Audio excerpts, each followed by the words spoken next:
Hello students, कल जो अपन ने क्या था कि motion of charge particle in conductor when in the absence of external electric field, जब एक्सटर्नल इलेक्ट्रिक फील्ड नहीं होता। अब किसी कंडक्टर को अगर आप इलेक्ट्रिक फील्ड में रखेंगे तो क्या होगा कि उसके चार्ज खुद को इस तरीके से रिडिस्ट्रीब्यूट करेंगे कि उसके अंदर इलेक्ट्रिक फील्ड जीरो हो जाएगा, है ना। यानी जो पॉजिटिव चार्ज है इलेक्ट्रिक फील्ड की डायरेक्शन में, नेगेटिव चार्ज उसके अपोजिट डायरेक्शन में। सिर्फ नेगेटिव मूवेबल है तो नेगेटिव जब इलेक्ट्रिक फील्ड के अपोजिट डायरेक्शन में आएगा तो दूसरा जो साइड है वो वहाँ पे अपना भी पॉजिटिव चार्ज ज़्यादा हो जाएगा, तो एक लेयर पॉजिटिव बन जाती है, एक लेयर क्या बन जाती है, नेगेटिव।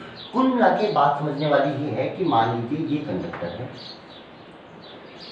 जब इलेक्ट्रिक फील्ड नहीं था तो इलेक्ट्रॉन मान लीजिए कुछ इस टाइप से मूव कर रहा था। फाइनली यानी नेट डिस्प्लेसमेंट अगर मैं बताऊँ तो ये इस टाइप से सभी पार्टिकल्स का एक साथ होता है, मतलब इस टाइप चल रहा है पार्टिकल, यहाँ से चला। अब जैसे ही आप इलेक्ट्रिक फील्ड लगाया, ठीक है, अब मान लीजिए पॉजिटिव चार्ज पार्टिकल है, ई प्लस मान लेता हूँ ना इसको समझाने के लिए, ठीक है। वैसे इलेक्ट्रॉन मूव कर रहा है, इलेक्ट्रिक फील्ड आपने इधर लगाया तो क्या इस पे इस डायरेक्शन में फोर्स लगेगा? Yes sir. तो देखो, कोई जिस डायरेक्शन में फोर्स लगता है, फोर्स हमेशा चाहता है कि मोशन फोर्स की डायरेक्शन में हो जाए, यानी फाइनली डायरेक्शन वो खुद के अलोंग करना चाहता है। पर ऐसा जरूरी नहीं फोर्स इधर लग रहा है तो चलेगा बस इधर ही, और किधर चल ही नहीं सकता। जैसे कि मान लीजिए मैंने एक बॉल को यहाँ से फेंका तो बॉल यूं जाके गिर गई, इस पे पूरे पाथ के दौरान इस पे जो फोर्स लगा है वो लगा है नीचे की तरफ, पर ये चला तो ऐसे है ना, ठीक है। फोर्स चाह रहा है ये जा ऊपर, और फोर्स चाह रहा है कि हमेशा नीचे की तरफ। जब इस चीज जो मोशन की डायरेक्शन है वो खुद की डायरेक्शन में लाएगा, इसको नीचे लाता जा रहा है, पर ये नहीं कि फोर्स इधर लग रहा है तो चलेगा ही इधर, ऐसा कुछ नहीं है ना। अभी एक फोर्स इधर लग रहा है, ये पार्टिकल इस डायरेक्शन में जा रहा है मान लीजिए, तो इस फोर्स की वजह से कुछ ऐसा हो जाएगा, थोड़ा सा इधर शिफ्ट हो जाएगा, थोड़ा सा इधर, है ना जी। चलता जाएगा इधर भी शिफ्ट होता जाएगा। तो देखो, एक तो जो पाथ है, पिछली बार जब इलेक्ट्रिक फील्ड नहीं था तो पाथ था स्ट्रेट, दो कोलिजन के बीच में पाथ कैसा था? स्ट्रेट। पर अब फोर्स लग रहा है, और जब फोर्स लगेगा देखो अब पाथ कैसा हो जाएगा? कर्व। क्योंकि ये चल यूं रहा था, फोर्स इस पे इधर लगा तो फोर्स इसको यूं मोड़ता हुआ ले जाएगा, तो पाथ कैसा हो जाएगा? कर्व पाथ हो जाएगा। अब कर्व में शेप कैसा होगा? पैराबोलिक। कैसा होगा? पैराबोलिक। जब भी किसी चीज के ऊपर कांस्टेंट फोर्स लग रहा है तो उसके पाथ दो ही हो सकते हैं, या तो स्ट्रेट लाइन या पैराबोला। स्ट्रेट लाइन तब होता है जब फोर्स की डायरेक्शन में ही अलोंग द फोर्स ही ऑब्जेक्ट चलता है। जैसे मान लीजिए मैं किसी ऑब्जेक्ट में हाथ डालूं तो क्या mg नीचे लग रहा है और चीज चल भी ऐसी ही रही है, तो पाथ कैसा बनेगा? स्ट्रेट। पर अगर इसी चीज पे mg इधर लग रहा है, मैं इसको किसी भी डायरेक्शन में फेंक दूं, मैं इसको यूं टेढ़ा फेंक रहा हूं, तो जो पाथ बनेगा वो कैसा बनेगा? पैराबोलिक। ठीक है।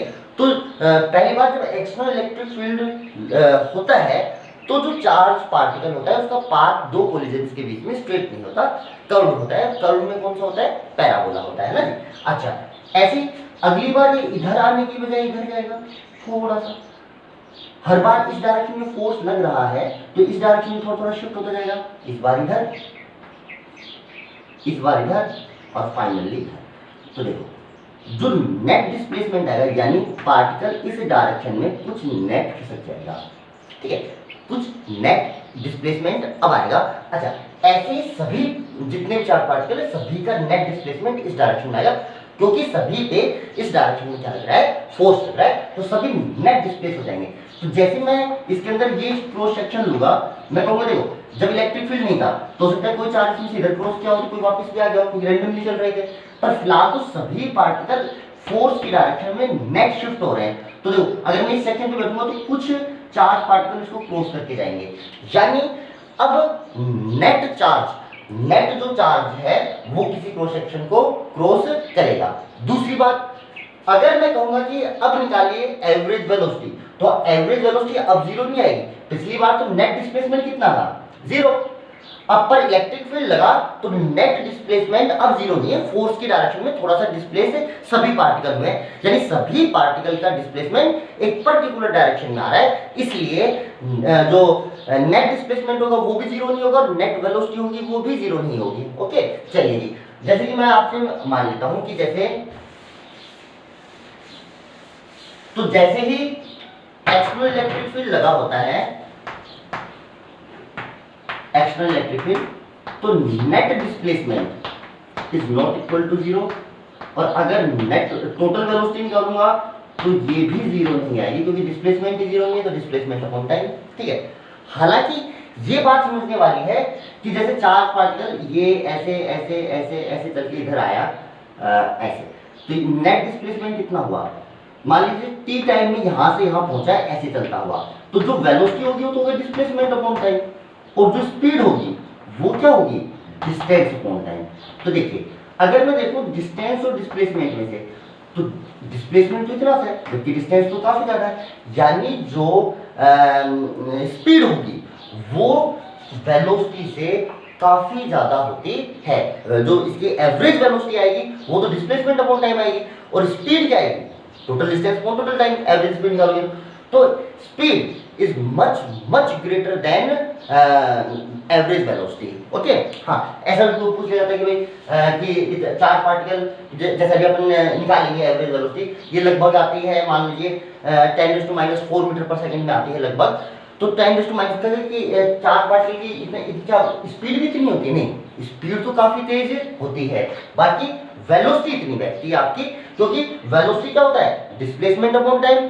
तो क्वेश्चन ऐसा होता है कि चार्ज पार्टिकल की वेलोसिटी काफी ज्यादा होती है, फिर भी उसकी जो एवरेज वेलोसिटी आती है वो कम आती है। क्यों, क्योंकि आप कहोगे कि भाई जो स्पीड है वो क्या है, डिस्टेंस अपॉन टाइम, और जो वेलोसिटी है वो क्या है, displacement upon time, and displacement is much less than distance travel by charge particle. Okay, चलिए दूसरा, तो यानी एक्सटर्नल इलेक्ट्रिक फील्ड होगा तो चार्ज पार्टिकल जो होंगे वो इलेक्ट्रिक फील्ड के अलोंग नेट डिस्प्लेसमेंट आएगा। ओके, अब अगर इलेक्ट्रिक फील्ड लगाने के बाद अगर मैं एवरेज वेलोसिटी देखूं, जैसे इसमें मान लीजिए n पार्टिकल है, यानी v1 vector plus v2 vector plus v3 vector plus ऐसे देखूं vn वेक्टर बाय n, तो अब ये जीरो नहीं आएगा, अब नेट वेलोसिटी कुछ ना कुछ आने वाली है ना जी, एवरेज वेलोसिटी ये कितनी होगी, net displacement upon net time.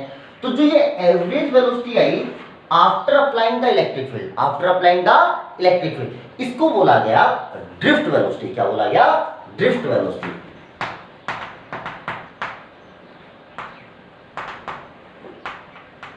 क्या बोला गया इसको, ड्रिफ्ट वेलोसिटी। तो ड्रिफ्ट वेलोसिटी की जो डेफिनेशन है, ये ड्रिफ्ट वेलोसिटी डेफिनेशन क्या होती है कि the average velocity of charge particle in conductor when it is placed in external electric field, यानी जब एक्सटर्नल इलेक्ट्रिक फील्ड के अंदर कोई कंडक्टर खा है तो चार्ज पार्टिकल की जो एवरेज स्पीड आती है, एवरेज वेलोसिटी जो आती है उसको क्या बोला जाता है, drift velocity. What is the drift velocity, average velocity of charge particle when conductor is placed in external electric field. Okay, चलिए अब ड्रिफ्ट वेलोसिटी आएगी कितनी, अब ये चेक करते हैं। देखो जैसे कि मान लीजिए ये कोई कंडक्टर है, ये कोई कंडक्टर है, अब इलेक्ट्रिक फील्ड लगाना है, तो इलेक्ट्रिक फील्ड के लिए पोटेंशियल डिफरेंस निकालो। मैंने बैटरी लगा दी एक, तो देखो ये एंड हो गया 0 पे और ये एंड कितने पे हो गया भैया, V पे।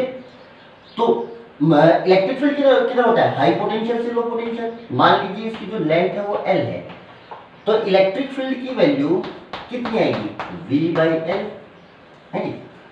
देखो डायरेक्शन होती है हमेशा हाई से लो, और पोटेंशियल जो ग्रेडियंट यानी potential difference per unit length, इसको तो इलेक्ट्रिक फील्ड बोलते हैं ना। V इक्वल टू ED लिखते थे ना, V इक्वल टू ED, तो D को यहाँ पे डिवाइड कर दोगे तो कितना आ जाएगा E, यहाँ पे D कितना हो रहा है, इन दोनों पोटेंशियल डिफरेंस के जिन दो पॉइंट्स के बीच में सेपरेशन कितना है L, तो E/L इतना इलेक्ट्रिक फील्ड लगा। अब एक कंडक्टर है, इसके अंदर जो इलेक्ट्रॉन होंगे, इलेक्ट्रॉन के ऊपर फोर्स किधर लगेगा, इस डायरेक्शन में लगेगा। बात समझे, इलेक्ट्रॉन पे फोर्स इधर लगेगा, तो जो जितने भी इसके अंदर इलेक्ट्रॉन होंगे वो नेट डिस्प्लेस होंगे इस डायरेक्शन में।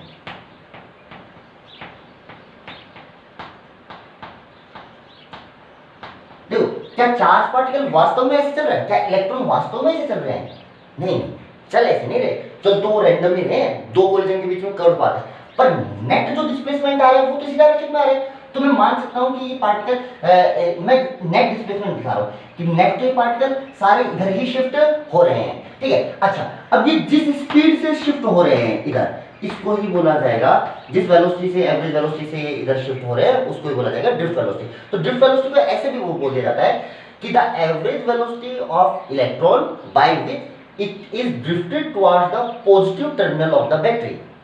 ठीक है, क्या ड्रिफ्ट वेलोसिटी सेकंड एक डेफिनेशन तो क्या थी, the average velocity of charge particle when conductor is placed in external electric field. दूसरी क्या है definition, the average velocity of electrons by which they are drifted towards the positive terminal of battery। तो ये positive terminal है तो सारे electron आप ऐसे मान सकते हो, नेगेटिव चार्ज पार्टिकल पॉजिटिव की तरफ अट्रैक्ट होगा तो इधर चल रहे हैं सारे चार्ज पार्टिकल। ओके, तो जिस एवरेज वेलोसिटी से इस डायरेक्शन में जो शिफ्ट होंगे इसी को क्या बोलेंगे, ड्रिफ्ट वेलोसिटी। ओके, अच्छा जी, अब सबसे पहले तो देखा कि जो इलेक्ट्रॉन है, इलेक्ट्रॉन के ऊपर जो फोर्स होगा वो होगा E इंटू ई। ये तो हो गया मैग्नीट्यूड, और अगर वेक्टर फॉर्म में लिखूंगा तो चार्ज की वैल्यू कितनी हो गई -E, और इलेक्ट्रिक फील्ड की वैल्यू कितनी हो गई E, तो फोर्स इतना फोर्स रहेगा। हाँ, इसमें एक सोचने वाली ये बात भी है कि ऐसा बोला था कि कंडक्टर के अंदर तो इलेक्ट्रिक फील्ड जीरो होता है।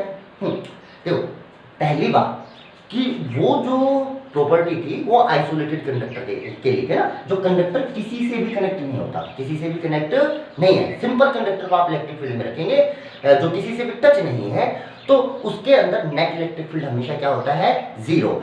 और दूसरी बात ये यानी electric field inside the isolated conductor is zero. यहाँ पे आइसोलेटेड नहीं है, बैटरी से कनेक्ट है, तो इसके अंदर इलेक्ट्रिक फील्ड जीरो नहीं होगा। तो और दूसरा आप ये समझिए कि अगर किसी भी कंडक्टर को इलेक्ट्रिक फील्ड में रखा जाता है तो चार्ज जब तक रीडिस्ट्रीब्यूट होता है, मतलब डिस्ट्रीब्यूट होता रहता है, जब तक नेट इलेक्ट्रिक फील्ड क्या ना हो जाए, जीरो। अगर ये कंडक्टर अकेला होता है इलेक्ट्रिक फील्ड में तो देखो नेगेटिव पार्टिकल इधर आ जाते हैं और पॉजिटिव पार्टिकल इधर आके रुक जाते हैं। बोल बात समझे? और तब तक होते रहते कि जो इंड्यूस्ड इलेक्ट्रिक फील्ड और एक्सटर्नल इलेक्ट्रिक फील्ड बराबर हो जाते तो नेट कितना हो जाता, जीरो। अब मैंने देखो क्या कर रखा है, मैंने इसको बैटरी से कनेक्ट किया, तो जैसे ही चार्ज पार्टिकल इधर आया, बैटरी का काम, बैटरी ने इसको इधर से अट्रैक्ट किया, वापस इधर भेज दिया। देखो, तो चार्ज पार्टिकल इलेक्ट्रिक फील्ड लगाते ही इधर आ रहे हैं। क्यों आ रहे हैं? इलेक्ट्रिक फील्ड को जीरो करने के लिए। वो खुद को डिस्ट्रीब्यूट करना चाहते हैं, पर तब तक डिस्ट्रीब्यूट करते रहेंगे जब तक इलेक्ट्रिक फील्ड जीरो ना हो जाए। और यहाँ पे इलेक्ट्रिक फील्ड को ये जीरो होने नहीं दे रहा। ये क्या कर रहा है, जैसे ही चार्ज पार्टिकल इधर आता है फिर वापस इधर भेज देता है, फिर चार्ज पार्टिकल इधर आता है फिर वापस इधर भेज देता है। तो देखो, तो बैटरी से कनेक्ट करते ही क्या सर्किट क्लोज हो गया? जब बैटरी कनेक्ट नहीं थी तब तो चार्ज पार्टिकल इधर आके रुक गए थे। अब चार्ज पार्टिकल लगातार चलते जा रहे हैं और जब तक चलते जाएंगे जब तक इलेक्ट्रिक फील्ड जीरो ना हो जाए। और इलेक्ट्रिक फील्ड वैल्यू कितनी, V/L, यानी जब तक क्या जीरो ना हो जाए, V। और V तो आपने एक बैटरी लगा रखी है V वोल्ट की, तो V तो जीरो हो नहीं सकता ना, L तो फिक्स है ना, तो V तो जीरो हो नहीं सकता, तो इलेक्ट्रिक फील्ड तो कभी जीरो होगा ही नहीं। ठीक है, क्योंकि जैसे चार्ज पार्टिकल इधर आएगा बैटरी के थ्रू वापस से क्लोज सर्किट है, वापस इधर चला जाएगा, तो चार्ज पार्टिकल हमेशा चलता ही रहेगा, चलता ही रहेगा, चलता ही रहेगा क्लोज पाथ में, क्योंकि ना तो कभी इलेक्ट्रिक फील्ड जीरो होगा, और जब तक इलेक्ट्रिक फील्ड जीरो नहीं होगा तो ये चार्ज पार्टिकल चलता रहेगा। अगर ये आइसोलेटेड कंडक्टर होता तो चार्ज पार्टिकल सेपरेट होके इलेक्ट्रिक फील्ड को जीरो करके रुक जाते हैं। जैसे इलेक्ट्रिक फील्ड जीरो होता है रुक जाते हैं, पर यहाँ पे इलेक्ट्रिक फील्ड जीरो ही नहीं हो पा रहा है, इसलिए चार्ज पार्टिकल चलते जाएंगे। तो बात समझ में? तो जो इलेक्ट्रॉन पे जो फोर्स लग रहा है वो कितना लग रहा है, E इंटू ई। ई क्या है, इलेक्ट्रिक फील्ड, और ई क्या है, इलेक्ट्रॉन। इलेक्ट्रॉन का है कंडक्टर के अंदर, ठीक है, और इलेक्ट्रिक फील्ड जो इसके ऊपर अप्लाई है। ठीक है, ये कंसेप्चुअली आपको ये बात समझ में आ रही है ना कि इलेक्ट्रिक फील्ड जो प्रॉपर्टी थी, electric field inside the conductor is zero. अगर ऐसा देखोगे तो बाहर से आप कितना भी इलेक्ट्रिक फील्ड लगा दो, कंडक्टर के अंदर अगर इलेक्ट्रिक फील्ड जीरो है तो ये चार्ज पार्टिकल पे फोर्स नहीं लगना चाहिए ना। पर वो किसकी प्रॉपर्टी थी, आइसोलेटेड कंडक्टर की। क्या ये आइसोलेटेड है? नहीं है। क्या ये कनेक्ट है? Yes sir. क्या क्लोज पाथ बन रहा है? Yes sir. ओके, अब जो कंडक्टर के ऊपर जो फोर्स लगा वो लगा F इक्वल टू दिस। तो इसके कारण जो चार्ज पार्टिकल का एक्सीलरेशन आएगा, एक्सीलरेशन जो होगा वो होगा E by m, force upon mass. ये क्या हो गया, एक्सीलरेशन। ठीक है, अच्छा मान लीजिए किसी एक इलेक्ट्रॉन की बात कर रहा हूं, उसे इलेक्ट्रॉन मान लिया ith इलेक्ट्रॉन की बात करूं, इसमें मान लीजिए n इलेक्ट्रॉन है, ith इलेक्ट्रॉन की बात करूं, तो जैसे ही मैं इलेक्ट्रिक फील्ड लगाऊंगा, मान लीजिए दो कोलिजन के बीच में, जैसे पहली कोलिजन है और दूसरी, जैसे मान लीजिए यहां से चला, अब ये जो दूसरी कोलिजन हुई इसके बीच में जो टाइम लगा उसको लगा ti। कितना लगा, ti is the time between two collisions. Okay, अच्छा तो देखो जब चार्ज पार्टिकल, तो मैं उसकी अगर वेलोसिटी लिखना चाहूं vi इक्वल टू लिखा जाएगा ui प्लस ai ti, ऐसा लिखा जाएगा। देखो v equal to u plus at, क्योंकि एक्सीलरेशन कैसा है, और देखो क्या e कांस्टेंट है, यस सर, क्योंकि v भी कांस्टेंट है, l भी, e charge on electron constant है, मास ऑफ इलेक्ट्रॉन कांस्टेंट है, यानी एक्सीलरेशन कैसा है, कांस्टेंट। तो यूनिफॉर्म एक्सीलरेशन वाली मैंने इक्वेशन लगा दी। तो जो वेलोसिटी एक्वायर करेगा इस टी आई टाइम में वो कितनी कर लेगा, V I vector equal to U I vector plus A I vector into T I. ये किसी ith इलेक्ट्रॉन की है ना। अच्छा जी, ड्रिफ्ट जो वेलोसिटी थी वो क्या थी, v1 vector plus v2 vector plus v3 ऐसे vn अपॉन n बोलिए थी। तो यानी मैं ऐसे i की जगह 1 रख दूंगा तो फर्स्ट इलेक्ट्रॉन सेकंड इलेक्ट्रॉन ऐसे v1 v2 v3 v4 v5 v6 ऐसे लिखता जाऊंगा। और सभी को अगर मैं ऐड कर लूं क्योंकि मुझे तो v1 plus v2 plus v3 plus vn तक का सम निकालना है ना। तो देखो अब इसको थोड़ा सा मैं शॉर्ट कर देता हूं। देखो इसको आप ऐसे समझिए कि इसको मैंने ऐसा लिख दिया कि समेशन ऑफ vi, यानी मुझे सारे vi जोड़ने हैं जहां पे i की वैल्यू 1 से चालू है और n तक खत्म है। ठीक है, इसका मतलब क्या हो गया, v1 plus v2 plus v3 plus v4 कहां तक, जब तक i कितना ना हो जाए n। अच्छा इक्वल टू ऐसे सारे u का एडिशन कितना हो जाएगा, ui i equal to 1 to n। यहां कितना हो जाएगा भाई, एक्सीलरेशन तो कांस्टेंट आया था ना, तो एक्सीलरेशन तो ai तो बाहर आ गया, ए आई क्या, ए तो सभी के लिए सेम है ना, ई ई वाई एम वो सभी के लिए सेम है। और ये summation of T I I equal to 1 to n। दो कोलिजन्स के बीच में तो अलग अलग टाइम हो सकता है ना, कोई इलेक्ट्रॉन फटाक से अभी टकरा गया, कोई थोड़ी देर बाद टकराया ना। अच्छा जी, तो ये फाइनल इक्वेशन आपके पास है आ गई। अगर इस पूरी इक्वेशन में मैं n का डिवाइड कर दूं, किसका डिवाइड कर दूं, n का, तो इसको अपॉन n और ये अपॉन n। वैसे क्या बात समझ में आई आपको। तो ये जो टर्म बनी क्या, ये वाली टर्म है, यस सर। इसको क्या बोलेंगे, ड्रिफ्ट वेलोसिटी। तो vd vector is equal to, तो ये क्या होगी, क्या एवरेज, ये क्या है, average velocity after applying electric field. अच्छा ये क्या है, ui का sum, u1 plus u2 plus u3 plus un by n। और ये तो आप चेक कर चुके हो, ये तो जीरो आया था। ये क्या है, इलेक्ट्रिक फील्ड लगाया उस समय जो स्पीड चल रही थी, यानी इनिशियल वेलोसिटी है ना। तो इसका सम तो कितना आता है, जीरो आता है ना। इसे तो लिखे हुआ था u1 plus u2 plus u3 equal to कितना होता है, जीरो। अच्छा ए वेक्टर की वैल्यू कितनी होगी, माइनस का ई बाई एन। और ये क्या बन गया, ये बन गया t1 plus t2 plus t3 plus tn by n। ये हो गया average time between two collisions. क्या हो गया, average time between two collision. ये t क्या है, time between two collision. ti क्या है, ith इलेक्ट्रॉन का दो कोलिजन के बीच का टाइम। तो अगर मैं सभी के n इलेक्ट्रॉन है, सभी के दो कोलिजन के बीच के टाइम को ऐड करके n का डिवाइड कर दूं, is the average time between two collision. इसको बोला जाता है टाइम ऑफ रिलैक्सेशन, यानी दो कोलिजन के बीच का ये टाइम है, यानी इसके बीच में कोई कोलिजन नहीं हो रही है, एवरेज टाइम है। और इसको लिखा जाता है टॉ से। अच्छा ये क्या है, इसको बोला जाएगा time of relaxation, time of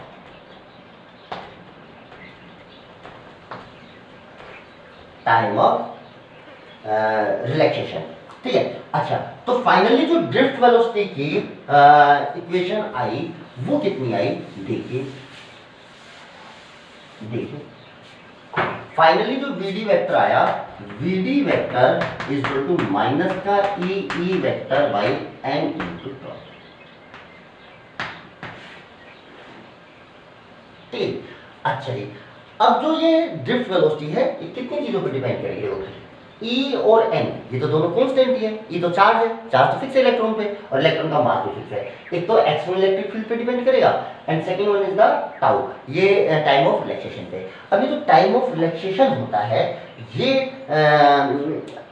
काफी चीजों पर डिपेंड करता है, जैसे टेम्परेचर कितना है, अगर टेम्परेचर बढ़ाओगे तो टाइम ऑफ रिलैक्सेशन क्या हो जाएगा आपका, कम फटाफट से कोलिजन होने लग जाएगा ना। और भी काफी फैक्टर्स पर डिपेंड करता है कि चार्ज डेंसिटी कितना है ना जी। ओके, फटाफट कोलिजन यानी दो कोलिजन के बीच का टाइम। तो कुल मिलाकर जो vd वेक्टर आया, ये आया e इंटू टाउ। ओके चलिए, दूसरी अगर मैं आपसे बात करूं, इसको आप चाहो तो इसके मैग्नीट्यूड को आप ऐसा लिख सकते हैं, आप इसके मैग्नीट्यूड को ऐसा लिख सकते हैं, vd equal to em into tau. ये इस ड्रिफ्ट वेलोसिटी का मैग्नीट्यूड है ना। इसको आप ऐसा लिख सकते हैं vd equal to e tau by m, और इसको लिख सकते हैं v बाई l। क्या लिख सकते हैं, v बाई l। समझ में आया आपको। तो इनमें से कुछ भी पूछ सकता है कि अगर कांस्टेंट पोटेंशियल लगाया मैंने एक वायर का लॉन्ग, तो ड्रिफ्ट वेलोसिटी कितनी चीजों पर डिपेंड करेगी, ठीक है, drift velocity time of fluctuation पे, और दूसरा किस पे डिपेंड करेगी, लेंथ पे डिपेंड करेगी। ओके, तो इस टाइप से और कांस्टेंट वोल्टेज किसी कंडक्टर के अक्रॉस लगाऊं तो क्या drift velocity length of conductor पे डिपेंड करती है? यस। तो कंडक्टर जितना लंबा होगा उतनी ड्रिफ्ट वेलोसिटी क्या आएगी, कम, क्योंकि ये तो क्या चीज है, फिक्स है, ठीक है। और जो टाउ है ये तो किस पे डिपेंड करता है, मटेरियल पे, टेम्परेचर पे। तो देखो एक फिक्स कंडीशन पे लिया कि इस टाइम पे जिसमें एक ही कंडक्टर मटेरियल की दो वायर बनाऊं, एक एल लेंथ की और एक 2L लेंथ की, और उसको सेम वोल्टेज से जोड़ूं। जैसे मान लीजिए एक मैंने ये बनाई एल लेंथ की और एक बनाई मान लीजिए 2L लेंथ की। अगर इनको सेम बैटरी से जोड़ा जाए, मैं आपसे पूछूं कि बताइए कि ड्रिफ्ट वेलोसिटी किस में ज्यादा होगी, तो जिसकी लेंथ कम है इसमें वीडी ज्यादा होगी और इसमें वीडी कम होगी। इसमें ड्रिफ्ट वेलोसिटी ज्यादा होगी, इसमें ड्रिफ्ट वेलोसिटी कम होगी, क्योंकि इसकी लेंथ क्या है, ज्यादा, और इसकी लेंथ क्या है, कम है। बात समझ में आ रही है? ओके, अगला देखिए।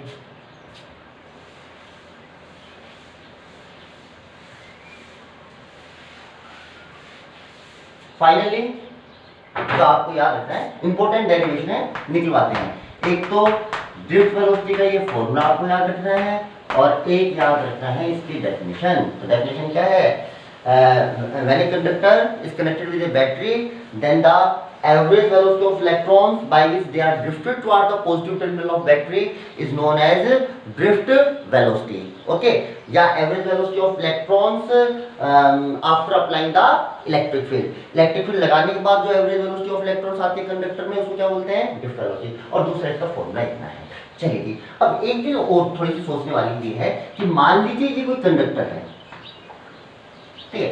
अच्छा चलिए वैसे मान लीजिए ये रोड है, ठीक है, रोड अपने से सड़क। अच्छा, इस पे आपको आप यहाँ पे खड़े होके ये चेक कर रहे हैं, यहाँ से बहुत सारी बाइक्स आ रही, मान लीजिए बहुत सारी बाइक्स आ रही हैं, ठीक है। आपको यहाँ भी कि भाई आपको चेक करना है कि 5 मिनट में कितनी बाइक निकली।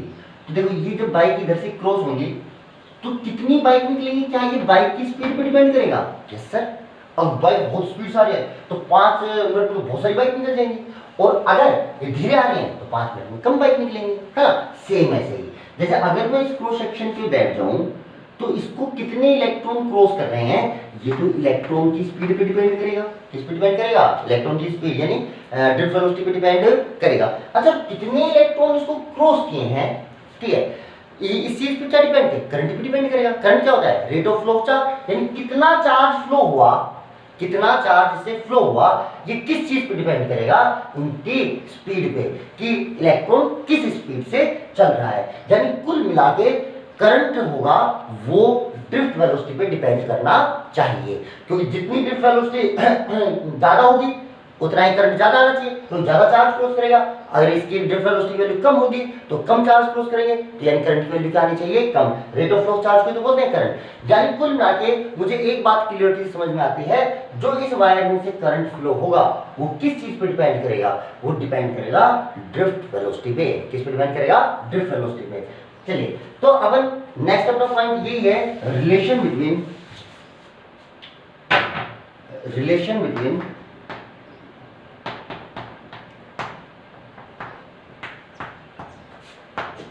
VD and I। चलो VD सिर्फ डिफरेंस मैग्नीट्यूड लिखा है ना, relation between drift velocity and current. तो सबसे पहले मान लीजिए ये कोई कंडक्टर है, ये कंडक्टर कोई ऐसा कंडक्टर है ये कि जिसकी एक फिक्स मटेरियल का है जिसके अंदर चार्ज डेंसिटी, क्या चीज? चार्ज डेंसिटी n है, स्मॉल है। अच्छा, चार्ज डेंसिटी क्या होती है? Number of charge per unit volume. क्या होती है? Number of charge per unit volume, इसको बोला जाता है चार्ज डेंसिटी। ओके, अब ये मटेरियल टू मटेरियल वेरी कर सकती है। एक मैंने इसलिए वेरिएबल ले लिया n, ठीक है, मैंने एक ऐसा मटेरियल लिया जिसकी चार्ज डेंसिटी कितनी थी? n, यानी इसका जो number of charge per unit volume है वो कितना आएगा? n आएगा। मान लीजिए इस कंडक्टर का मैंने एरिया लिया A, इसकी लेंथ मान लीजिए L है, चार्ज डेंसिटी n है, ठीक है। मान लीजिए इसमें जो चार्ज फ्लो हो रहा है वो vd वेलोसिटी से फ्लो हो रहा है, तो मैंने यहाँ पे क्रॉस सेक्शन लिया, ठीक है। मान लीजिए इस टाइम पे जो इस सेक्शन पे इलेक्ट्रॉन होंगे, इस सेक्शन पे इलेक्ट्रॉन होंगे ना। अच्छा, अब इलेक्ट्रॉन मान लीजिए इधर चल रहे हैं, तो ये इसको क्रॉस करेंगे, बोल बात समझ में। अच्छा, मैं छोटा सा टाइम लिया डेल्टा टी, क्या टाइम लिया? Delta T. अब इनकी स्पीड कितनी है? vd।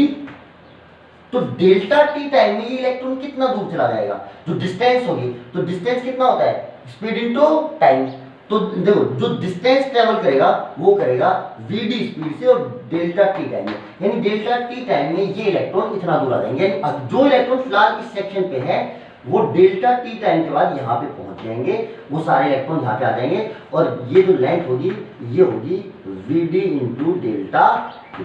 अच्छा, अब देखो इन दोनों सेक्शंस के बीच में, यानी यहाँ पे जितने भी इलेक्ट्रॉन इस टाइम होंगे, क्या वो सारे इलेक्ट्रॉन इसको क्रॉस करके आए? क्योंकि देखो ये इलेक्ट्रॉन डेल्टा टी टाइम पहले यहाँ पे है, अब ये इलेक्ट्रॉन यहाँ पे आए, तो इसके पीछे जितने भी इलेक्ट्रॉन है वो इसको क्रॉस करके आए होंगे। तो यानी डेल्टा टी टाइम में कितने इलेक्ट्रॉन इसको क्रॉस करे? इतने इलेक्ट्रॉन जो इस रीजन के अंदर फिलहाल अवेलेबल हैं। तो number of electron present in this volume is equal to charge flown through this cross section. तो अगर मैं कहूं कि कितना नंबर ऑफ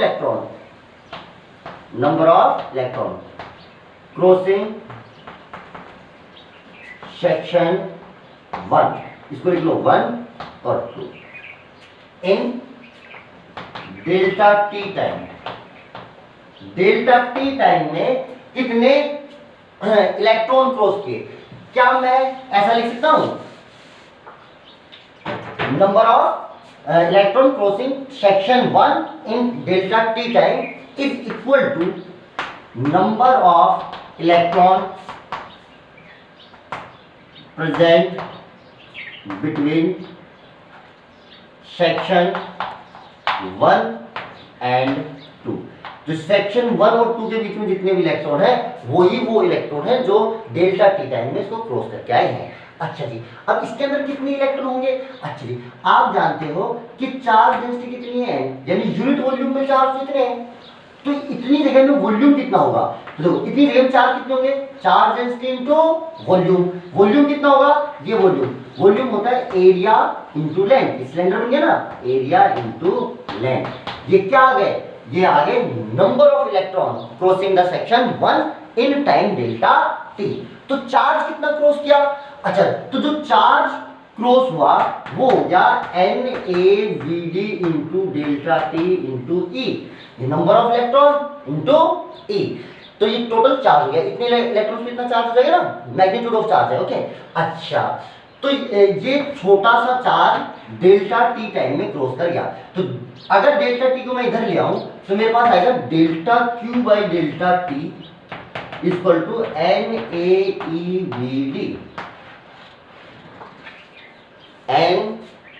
NaEVd। ओके, अब ये delta Q by delta T क्या हो गया? Charge flown per unit time, और इसको क्या बोला जाता है? करंट। तो आई की वैल्यू जो आई वो आ गई NaEVd।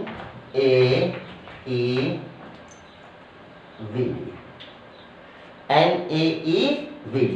ओके, अच्छा जी, तो देखिए जो ड्रिफ्ट वेलोसिटी है और करंट के अंदर जो रिलेशन होता है वो ये होता है।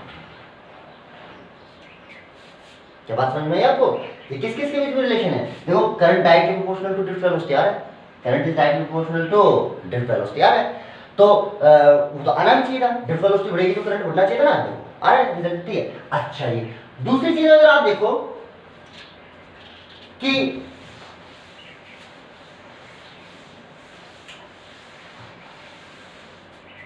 जो ड्रिफ्ट वेलोसिटी थी वो थी Vd is directly proportional to E आ रहा था, है ना, क्योंकि ड्रिफ्ट वेलोसिटी कितनी थी? E by m into tau, तो डायरेक्टली प्रोपोर्शनल टू E था। ठीक है, अच्छा, तो मेरे पास और I is directly proportional to क्या आ गया? Vd। बोला I नहीं आया आपके पास, I है। ठीक है, ये कब है?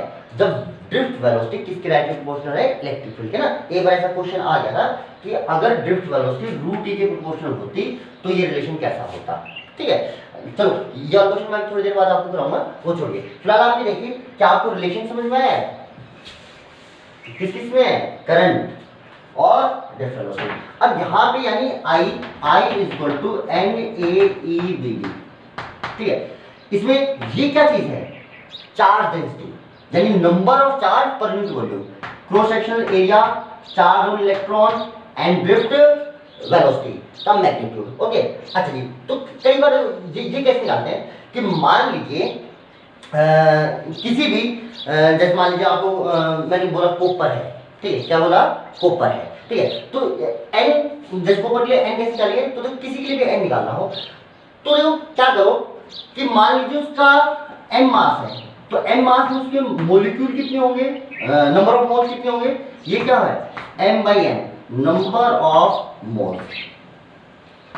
जब एन निकालने का तरीका बता रहा हूँ, देखो मान लीजिए कोई भी कंडक्टर, जैसे मान लीजिए कॉपर ले लिया, कॉपर का एम मास का कॉपर का टुकड़ा है, तो मास और मोलिकुलर मास ये तो क्या आ गया, नंबर ऑफ मोल्स, ठीक है। अच्छा तो नंबर ऑफ मोलिक्यूल्स कितने होंगे, तो नंबर ऑफ एक मोल में कितने मोलिक्यूल होते हैं, एवोगैड्रो नंबर के इक्वल, तो m/n अगर मैं इसको एवोगैड्रो नंबर से मल्टीप्लाई कर दूं यानी Na जिसकी वैल्यू होती है 6.023 × 10⁻23, तो ये क्या आ गए, ये आ गए नंबर ऑफ मॉलिक्यूल्स, क्या आ गए, नंबर ऑफ मॉलिक्यूल्स। अब मैं आपको बोलूं कि पर मॉलिक्यूल एक इलेक्ट्रॉन फ्री है मोशन के लिए, कितना फ्री है, एक इलेक्ट्रॉन फ्री है, तो जितने मॉलिक्यूल होंगे उतने ही फ्री इलेक्ट्रॉन हो जाएंगे, जितने मॉलिक्यूल होंगे उतने फ्री।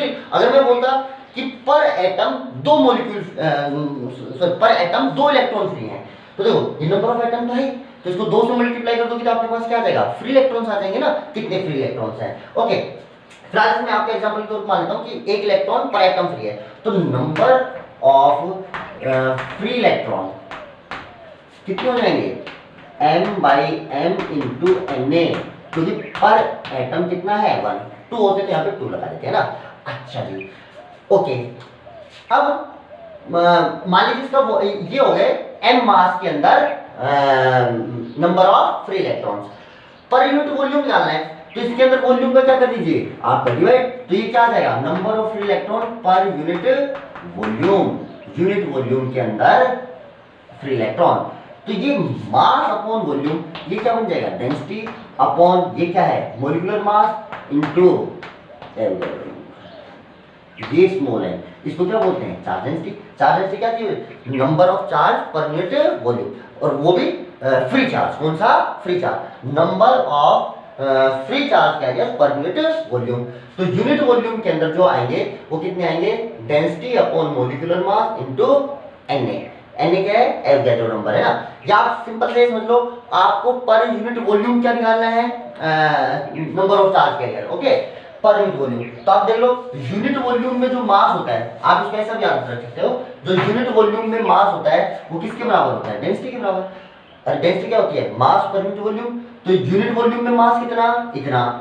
अच्छा मास, मोल्स कितने, मास अपॉन मोलिकुलर मास, ये क्या हो गया, पर ये यूनिट वॉल्यूम का, ये मास कितने का है, यूनिट वॉल्यूम का, तो ये यूनिट वॉल्यूम के अंदर क्या आ गए, नंबर ऑफ मोल्स, ये क्या आ गए, नंबर ऑफ एटम्स, और ये क्या आ गए, और एक इलेक्ट्रॉन फ्री है तो ये क्या आ गया, number of free electron per unit volume. चाहे आप ऐसे याद करें चाहे आप ऐसे याद करें ना, जब आप क्वेश्चन करेंगे तब आपको इसकी जरूरत पड़ने वाली है, ठीक है। अच्छा जी, तो देखो एन आप इधर से निकाल लेंगे इस फॉर्मूले से, एरिया आप निकाल सकते हैं, रेडियस देगा तो पाई आर स्क्वायर से निकल जाएगा, ये हमेशा पता ही होता है। तो अगर मैं आपको आई दे दूंगा तो आप वीडी निकाल पाएंगे, और अगर मैं आपको वीडी दे दूंगा तो आप क्या निकाल पाएंगे, आई।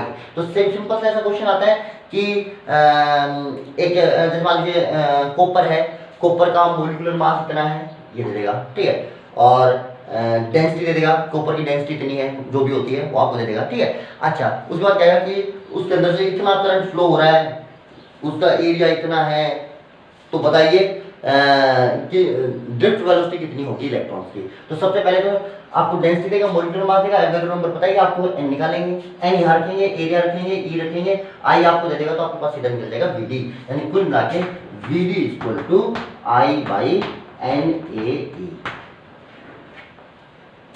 बात समझ आई? अच्छा जी, अब दूसरी बात, चलो इसी डेरिवेशन को थोड़ा सा और आगे बढ़ाते हैं। ये किस किस के बीच में रिलेशन आ गया? ये आ गया करंट और ड्रिफ्ट वेलोसिटी के बीच में। अच्छा, ड्रिफ्ट वेलोसिटी को तो आप कहो तो मैं ऐसा लिख लूं, I equal to n A e, v d को लिख लो e t by m into tau. अच्छा, इसको आप ऐसा लिख सकते हो n A e square tau by m, और इसको लिख लो वी बाई एल। ई को क्या लिख लो? V by L. अच्छा जी, अब v को इधर रहने दो, बाकी सबको दूसरी तरफ लेके आओ। तो देखो i, तो देखो v तो इधर है, बाकी सब इधर लेके आओगे तो देखो m ऊपर आएगा, l ऊपर आएगा, n a e square into tau, ये किधर आएंगे? नीचे आएंगे, इंटू i बराबर v। ये आ गया v और i में रिलेशन। चलिए इसको आप ऐसा भी लिख सकते हैं, आप इसको ऐसा लिख सकते हैं कि v इक्वल टू, देखो v equal to m n e square tau L by A into I. अब कोई भी, अगर मैं आपको एक कंडक्टर फिक्स कर दूं, क्या फिक्स कर दूं? एक कंडक्टर, यानी एक कंडक्टिंग वायर दे दूं, तो देखो उसका लेंथ फिक्स, उसका एरिया फिक्स हो गया। और ये टर्म देखो, ये मास इलेक्ट्रॉन का है, फिक्स है, और जो मेटेरियल मैंने बोल ही दिया है तो एन भी फिक्स हो गया उसका, ई चार्ज भी फिक्स है, और ये जो टाइम ऑफ इलेक्ट्रिसिटी है ये भी आपका क्या है? किसी पर्टिकुलर मटेरियल के लिए और पर्टिकुलर टेम्परेचर पे, ये पूरा ब्रैकेट क्या है? कांस्टेंट है। यानी एक बार आपने कंडक्टर सेलेक्ट कर लिया, तो कंडक्टर सेलेक्ट कर लोगे तो कांस्टेंट एटमॉस्फेरिक कंडीशन पे ये पूरी टर्म कांस्टेंट रहेगी। क्या रहेगी? तो एक बार कंडक्टर सेलेक्ट करते हैं, उसकी length, area, number of free charge carrier, time of electricity, material और एटमॉस्फेरिक कंडीशन पे क्या करते हैं? डिपेंड करते हैं। ये हो गया फिक्स, यानी v is directly proportional to क्या आ गया? I, यानी v I के डायरेक्टली प्रोपोर्शनल है। इसको क्या बोला जाता है? Ohm's law. क्या बोला जाता है? ओम्स लॉ, कि v is directly proportional to I। बात समझ में आई आपको? अच्छा जी, अब देखिए, तो दूसरा v directly proportional to I, तो यहां से लिखा गया v equal to IR, v equal to IR, where R is a constant. ठीक है, और R को कंपेयर करोगे तो R की जो वैल्यू आएगी वो डिपेंड करेगी किसके ऊपर? M L upon n e square tau into A. ठीक है, इसकी यूनिट बोली गई ओम। क्या बोली गई? ओम। ठीक है, अच्छा जी, दूसरी बात देखिए, जो एक कांस्टेंट आया ये कितनी चीजों पे डिपेंड कर रहा है? डिपेंड्स ऑन ज्योमेट्री, यानी जो कंडक्टर ले रहे हो उसकी लेंथ और एरिया पे डिपेंड कर रहा है। ठीक है, as well as material, yes sir, and depend करेगा ना मटेरियल पे, एज वेल एज टेम्परेचर, ये टेम्परेचर पे भी डिपेंड कर रहा है। ठीक है जी, तो जो रेजिस्टेंस होता है वो कितनी चीजों पे डिपेंड करता है? पहले तो ज्योमेट्री में दो डेटा, लेंथ एंड एरिया, तीसरा मटेरियल, और चौथा टेम्परेचर। चार चीजों के ऊपर मेनली रेजिस्टेंस डिपेंड करता है। दूसरी चीज देखो, जो रेजिस्टेंस होता है वो देखो R इक्वल टू, इसको आप ऐसे लिख लो m n e square tau into L by A. यानी ज्योमेट्रिकल डेटा को आपने अलग कर लिया, ज्योमेट्रिकल डेटा पे डिपेंड करता है। तो इसलिए मैं आपको ऐसे कभी नहीं बोल सकता हूँ आयरन का रेजिस्टेंस इतना है। तो देखो, अगर मैं आयरन मटेरियल लूं और उसकी दो रोड बनाऊं जिसकी लेंथ और एरिया दोनों के अलग अलग हैं, तो क्या उन दोनों की रेजिस्टेंस अलग लगा सकते हैं? दोनों है किसकी? आयरन की है, बट उनके लिए जो रेजिस्टेंस जो होगा वो तो उनकी लेंथ और एरिया पे भी डिपेंड करेगा। यानी कभी भी ऐसा नहीं बोला जाता कि रेजिस्टेंस किसी मटेरियल का इतना है ना, क्योंकि रेजिस्टेंस तो ज्योमेट्रिकल डेटा पे भी डिपेंड करेगा। अच्छा, सेकंड चीज देखिए, ये जो दो ज्योमेट्रिकल डेटा है, अगर इसको अलग कर दिया जाए तो जो ये पूरी टर्म है ये ज्योमेट्रिकल डेटा पे डिपेंड नहीं करती, ये सिर्फ मटेरियल और टेम्परेचर पे डिपेंड करेगी। तो इस टर्म को अलग से डिफाइन कर दिया गया, R इक्वल टू, इस वाली टर्म को लिख दिया गया रो एल बाई ए। क्या रो? इसको बोला गया रेजिस्टिविटी। क्या बोला गया? रेजिस्टिविटी। अब आप देखिए, क्या रेजिस्टिविटी मटेरियल पे डिपेंड करती है? Yes sir. क्या ये लेंथ और एरिया पे डिपेंड करती है? नहीं, लेंथ और एरिया तो आपने अलग छोड़े ना, रेजिस्टिविटी तो ये। तो रेजिस्टिविटी, तो यानी क्या मैं किसी मटेरियल की रेजिस्टिविटी बता सकता हूँ? Yes sir. तो जितनी आप टेबल देखेंगे उनमें से लिखेंगे रेजिस्टिविटी ऑफ, और फिर नीचे पूरी टेबल लिखी मिलती है आयरन, कॉपर, तो सभी चीजों की मैं क्या बता सकता हूँ? रेजिस्टिविटी।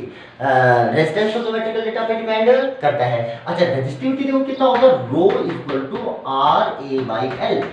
अच्छा इसकी जो यूनिट आएगी वो कितनी आएगी? वो आएगी ohm into metre, ohm into metre. देखो दो यूनिट्स के बीच में डैश लगाया जाता है, इसका मतलब होता है इंटू, है ना। अच्छा दूसरी बात, अगर मैं रेजिस्टिविटी की डेफिनेशन देखूं तो अगर मैं ए बराबर 1 रख दूं और एल बराबर 1, तो आर रो की वैल्यू क्या आर के बराबर आ जाएगी? Yes sir. और आर क्या है? रेजिस्टेंस। तो रेजिस्टिविटी रेजिस्टेंस के बराबर होगी कब?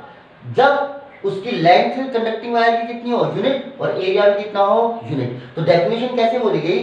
The resistance of a conducting wire of unit length and unit cross sectional area is known as resistivity। बात समझ आई? The resistance of, या आप समझ लो, the resistivity of a material is equal to resistance of wire of unit length and unit cross section area। ठीक है, ऐसे simple सा आप ऐसे याद रखिए ना। रेजिस्टिविटी की डेफिनेशन क्या होती है भाई? It is the resistance of wire of unit length and unit cross section area. और भाई साहब यूनिट कितनी होती है इसकी? ओम इनटू मीटर। चलिए जी, ये आ गई बात रेजिस्टिविटी की। यानी कुल मिलाके ये ड्रिफ्ट वेलोसिटी से ओम्स लॉ प्रूव करना बहुत पूछा जाता है ना। अभी फिलहाल आप दो चीजें जान सकते हो, रेजिस्टेंस एंड रेजिस्टिविटी। ठीक है, रेजिस्टेंस हो गया आर, रेजिस्टिविटी होगी रो। इसका जो रेसिप्रोकल होता है इसका रेजिस्टेंस का, यानी 1/r, इसको बोला जाता है कंडक्टेंस। क्या बोला जाता है? कंडक्टेंस। और इसकी जो यूनिट होती है उसको लिखा जाता है या तो उल्टा ओम, या रेजिस्टेंस कितनी होती है? ओम, या इसको उल्टा करके लिखो MHO, महो। क्या बोला जाता है? महो। अच्छा ऐसे जो इसकी यूनिट होती है, जो इसका रेसिप्रोकल होता है उसको बोला जाता है कंडक्टिविटी। क्या बोला जाता है? कंडक्टेंस को C से या S से लिखा जाता है, और इसको लिखा जाता है सिग्मा से। सिग्मा इक्वल टू कितना होता है? 1/ρ। इसकी यूनिट कितनी जाएगी? इसकी यूनिट कितनी थी? Ohm into metre. तो ओम का उल्टा तो कितना हो गया? महो पर मीटर, महो पर मीटर। ये किसकी यूनिट है? ये टर्म क्या है? कंडक्टिविटी। और ये क्या है? कंडक्टेंस। तो reciprocal of resistance is known as conductance and reciprocal of resistivity is known as conductivity. Unit wise अब महो, इसकी यूनिट महो पर मीटर होगी। ठीक है। अच्छा ऐसे ही एक टर्म है जिसको बोला जाता है करंट डेंसिटी। क्या बोला जाता है? Current density. अच्छा इसको लिखा जाता है जेसी, करंट डेंसिटी। और ये जो क्वांटिटी है ये है वेक्टर। ये कैसी क्वांटिटी है? Vector quantity. करंट कैसी क्वांटिटी है? स्केलर। और करंट डेंसिटी कैसी क्वांटिटी है? वेक्टर। अच्छा इसको क्या डिफाइन किया गया? इसको ये बोला गया कि मान लीजिए कि ये कोई वायर है, ठीक है। अच्छा इसके अंदर से करंट फ्लो हो रहा है, और ये इसका परपेंडिकुलर एरिया, करंट के परपेंडिकुलर एरिया ये है, मान लीजिए ए। कितना है? ए। तो बोला गया कि current density is current per unit perpendicular area, per unit perpendicular area. इसको क्या बोला गया? Current density. Current density current per unit perpendicular area. मान लीजिए आपको ये परपेंडिकुलर एरिया नहीं दे रखा, इसकी जगह ये टेढ़ा एरिया दे रखा है। आपको कौन सा चाहिए? ये वाला एरिया। पर आपको कौन सा एरिया दे रखा है? ये वाला एरिया दे रखा है। मान लीजिए जो परपेंडिकुलर डायरेक्शन से थीटा एंगल बना रहा है, और ये एरिया जो आपको दे रखा है ये दे रखा है मान लीजिए ए। तो अगर ये एरिया ए दे रखा है और आपको चाहिए परपेंडिकुलर एरिया, तो इस एरिया का इस डायरेक्शन कंपोनेंट कितना आएगा? ए कोस थीटा। अगर इधर ए है तो इधर कितना होगा? ए कोस थीटा। तो आप जे को लिख सकते हो आई बाई ए कोस थीटा। तो आप आई को लिख सकते हो जे ए कोस थीटा। अगर वेक्टर फॉर्म में लिखोगे तो आई इक्वल टू हो जाएगा J dot A, J dot A. ये क्या आ गया आपके पास? करंट डेंसिटी, है ना जी। करंट डेंसिटी और करंट के बीच में रिलेशन है। कैसी क्वांटिटी है? स्केलर। यूनिट कितनी हो जाएगी? Ampere per metre square. ये करंट डेंसिटी की यूनिट है। चलिए जी अब देखो, अब मैं बात करूं कि relation between current density and electric field, है ना। या ऐसा आता है question, prove J equal to sigma J equal to sigma E. इसको कई बार vector form of Ohm's law बोलते हैं ना, वेक्टर फॉर्म ऑफ ओम्स, जो ओम्स लॉ की वेक्टर फॉर्म में बोलते हैं। जैसे सिंपली आएगा prove that J equal to sigma E, यहाँ पे सिग्मा क्या होगी, कंडक्टिविटी। चलिए फिर मुझे करंट डेंसिटी और इलेक्ट्रिक फील्ड के बीच में क्या निकालना है, रिलेशन। अच्छा करंट डेंसिटी में क्या करता हूँ, I बाई ए होता है, तो सबसे पहले I तो लिखो, I कितना होता है, NaEdV, बोलो होता है नहीं होता। अच्छा यहाँ से अगर आप देखो तो I बाई ए, इसको क्या लिख लोगे आप, J, तो J इक्वल टू NeDV।